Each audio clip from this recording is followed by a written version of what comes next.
எல்லாத்துக்கும் வணக்கம்ங்க. இணைந்த இயற்கை விவசாயத்தில் 13 வருஷம் அனுபவம் இருந்தாலும் அவருக்கு இயற்கை விவசாயம் சிறந்த முறையில் பண்ணிட்டு இருந்தாலும் நாம் நினச்சதை விட இன்னும் சிறப்பாக பண்ணணும் அப்படின்னு சொல்லிட்டு 2 வருஷம் காற்று கிடந்து இப்போ தானுங்க இந்த ஷெட்டுக்குண்டான வேலையெல்லாம் முடித்து அதுக்குள்ளே அந்த மண்ணில் உழவோட்டையில் இருக்கிற ஆனந்தமே வேறீங்க. அந்த வேலையத்தை இன்றைக்கி மாம் பண்ணிட்டு இருக்கிற அப்படிங்க 5 கலப்பை வச்சு. இதே வெறுங்காட்டில் ஓட்டுறது புதுசாக ஓட்டி பழகினவங்களுக்கு சுலபமாக இருக்குங்க.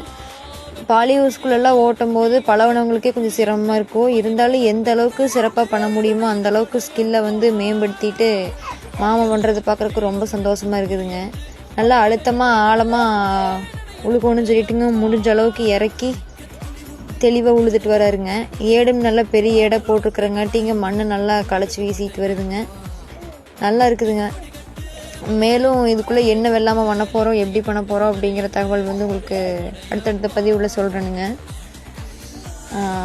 ஏடு எப்படி இருக்குது அப்படின்னு சொல்லிட்டு பார்த்துட்டு கமெண்ட் பாக்ஸில் சொல்லிட்டு போங்க. இதில் வேறு ஏதாவது மாற்றம் இருக்கணும் அப்படின்னு நினச்சிங்கன்னா அதையுமே பதிவு பண்ணிட்டு போங்க. நன்றிங்க.